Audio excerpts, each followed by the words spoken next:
Well, the good news is, I guess we kind of start slow. It's going to be sort of an easy subject here. Not like that electrical stuff, right? We don't talk about that anymore. We're not talking about electricity anymore. I actually know other stuff. What? So we're gonna go kind of easy here. We're gonna start talking the next week or two now because we have Thanksgiving in there about drill bits and safety wire, and of course along with that would be tap and die and stuff like that.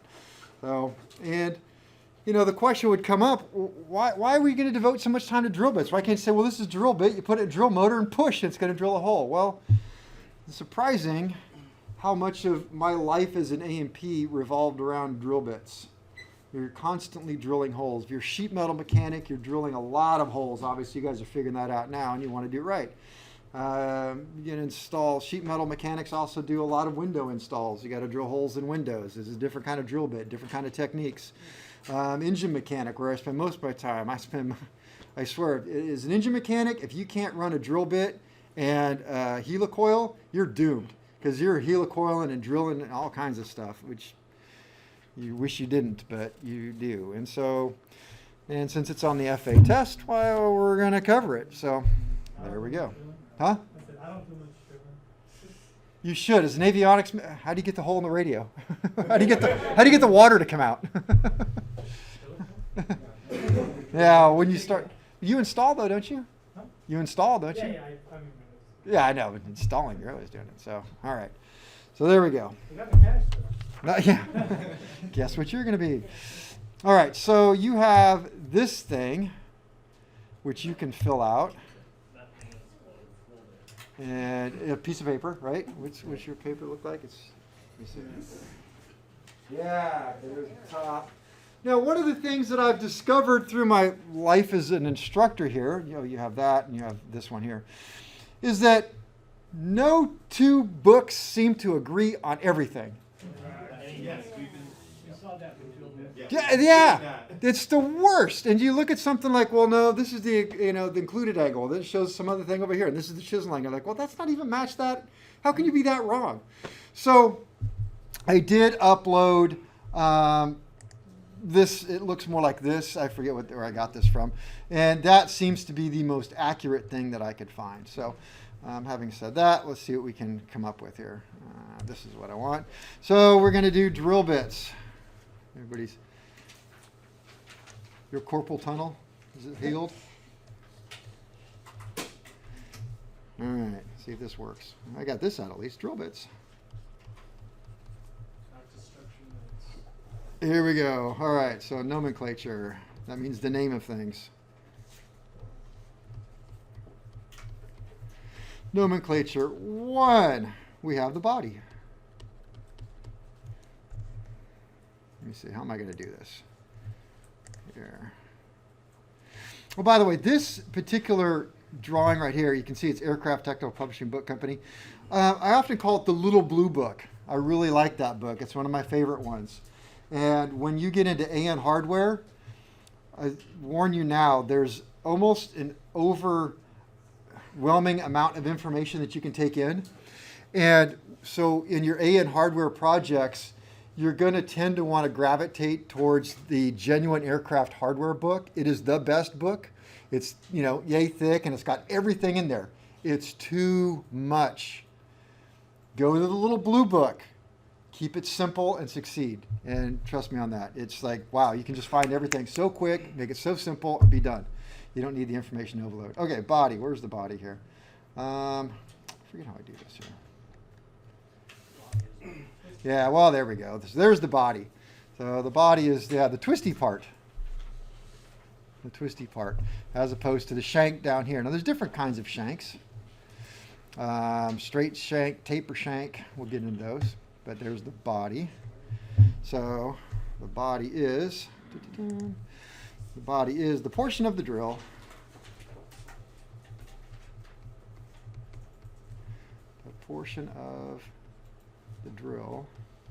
So now you know over my break I did not take writing lessons. Extending from the shank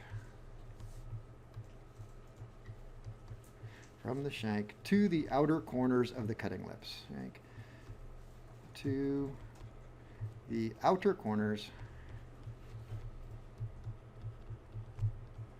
of the cutting lips.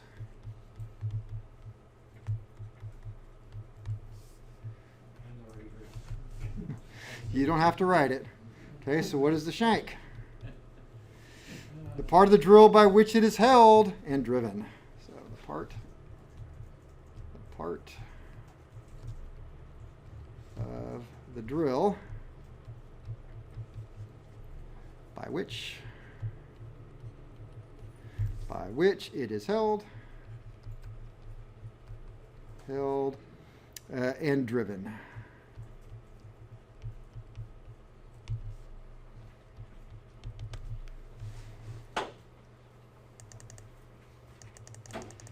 So you got your body, got your shank. Whose spot is that? All right. Oh, I got notes here. Okay, cutting diameter.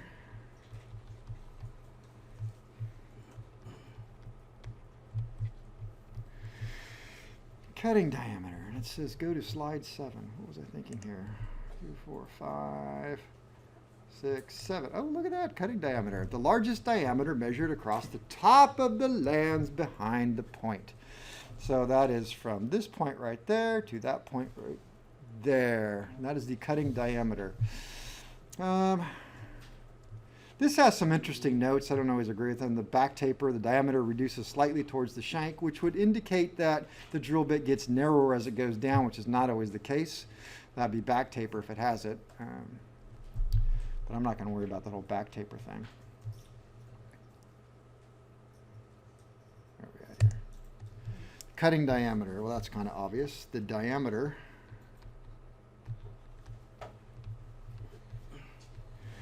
over the margins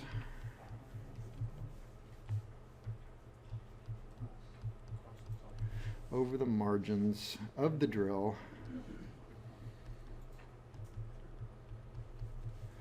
measured at the point.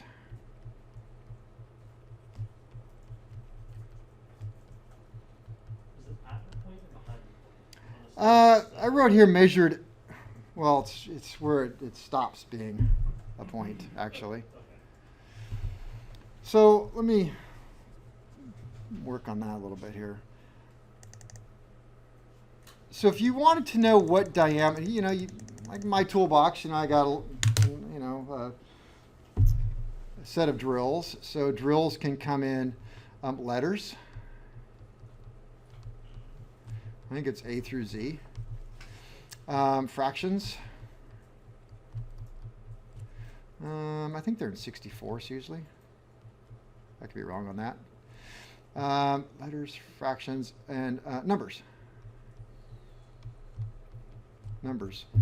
1, 2, a lot. I think I've seen them down to maybe a number 80. This is a really, really tiny one.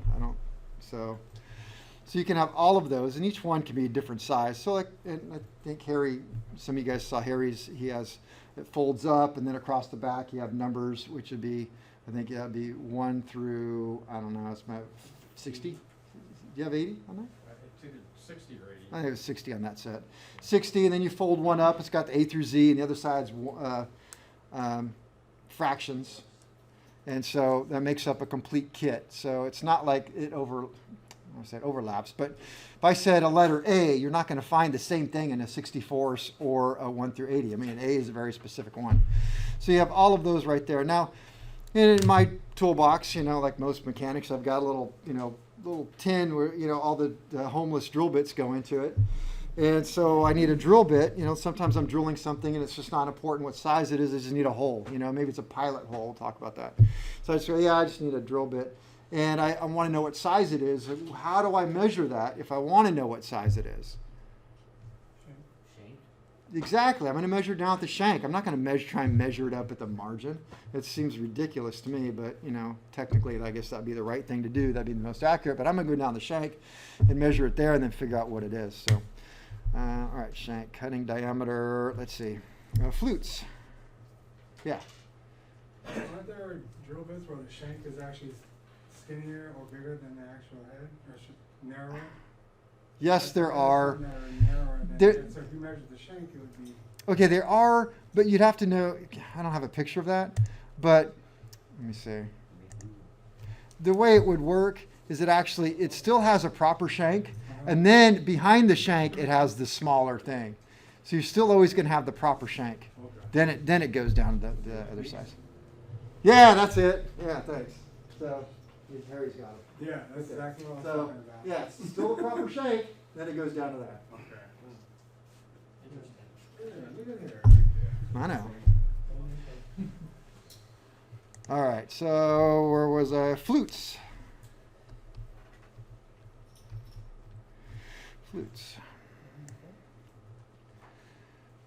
That is the helical or straight grooves cut or formed in the body of the drill. So helical.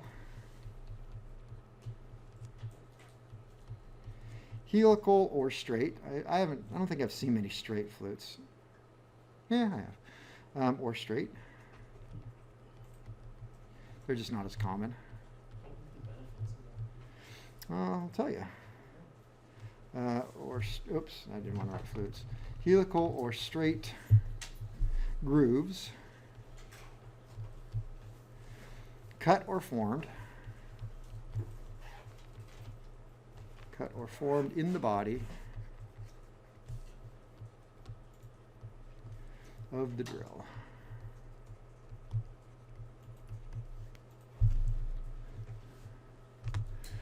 All right, what's the purpose behind that?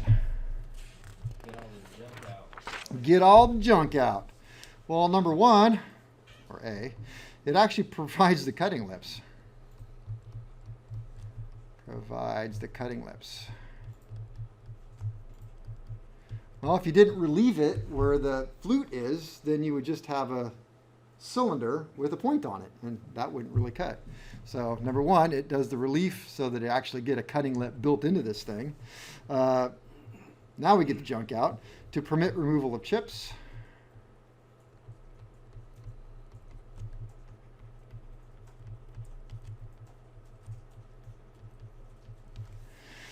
To allow cutting fluid to go down in. So to allow cutting fluid.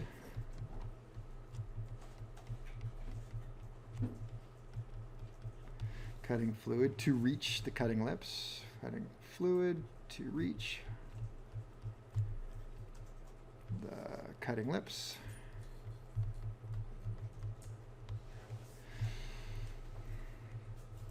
And not so much a purpose, but a note, the flute length. The flute length is the maximum depth of drilling.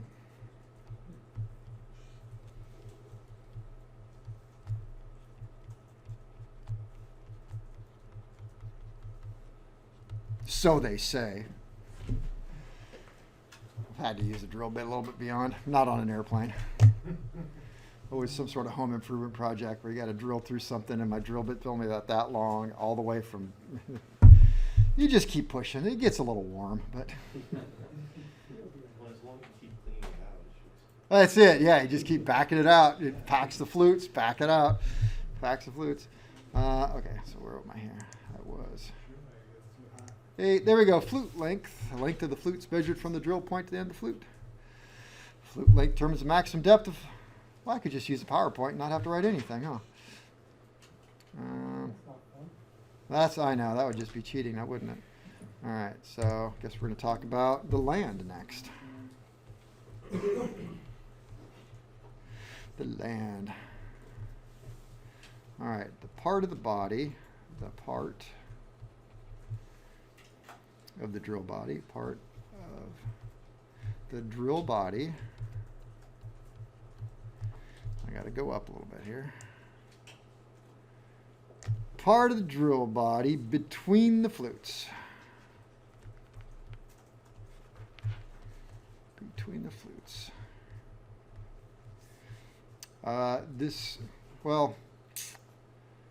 I'll write anyway. Gives torsional strength to the drill bit, which is a twisting motion.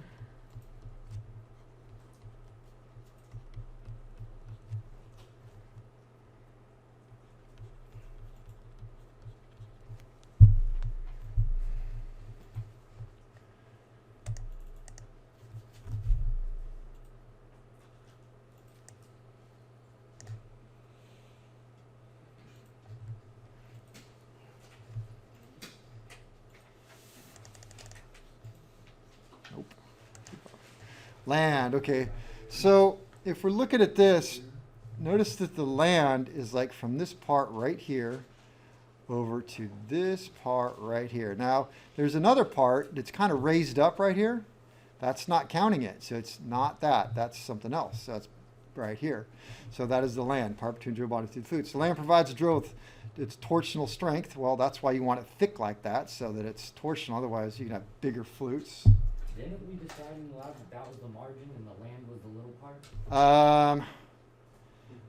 I always called that the margin. I really did. Okay, so now switch. Yeah, sorry. Because in the book, or when we're. I know. It says it both ways. It and does. it's- And I always called this the land, and it makes more sense. And this is why I do it this way. Just got a piece of binder paper. Yeah, just try not to do that.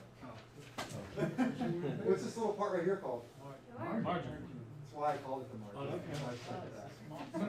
See, that would have made it so much easier to understand in lab. Well, I say it takes me a minute to get going here. Yeah. All right. Make an airplane out of that piece of paper, Michael. Oh, I'll save it. This is what adds strength to the paper.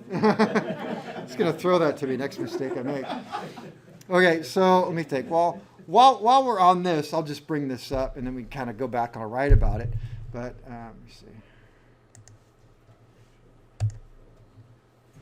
There you go. So right here, we're gonna call that the land. Okay. And so this little part that's raised up there, the small part off to the side, we call the margin. Okay, I'm good with that.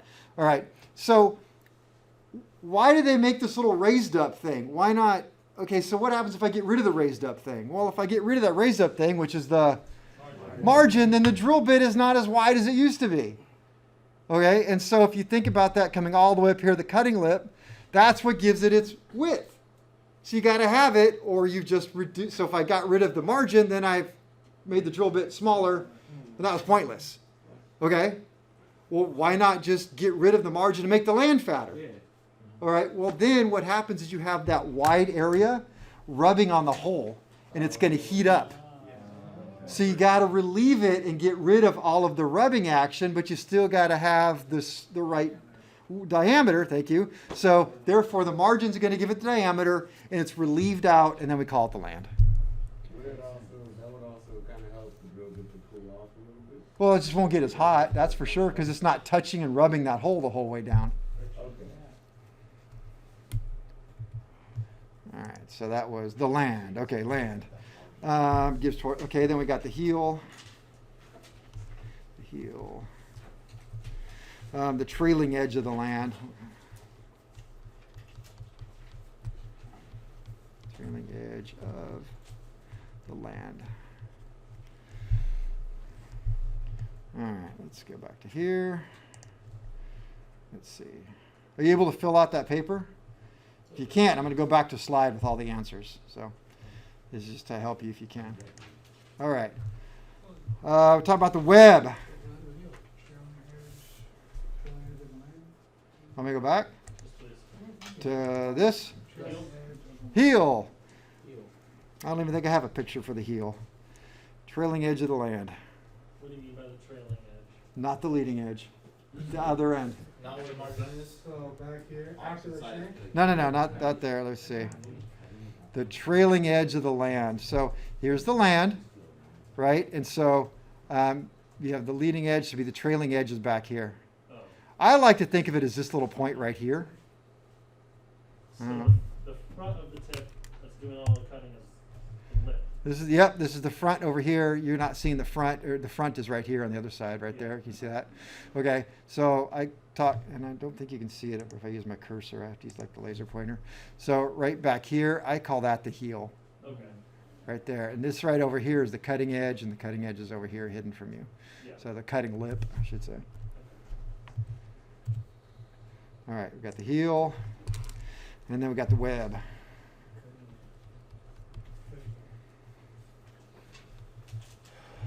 The web. The web is, I think I'll do the slide and then go back. The web is not something you can see. It's something inside the drill bit. You can only see one very teeny tiny piece of the web, and that is right there.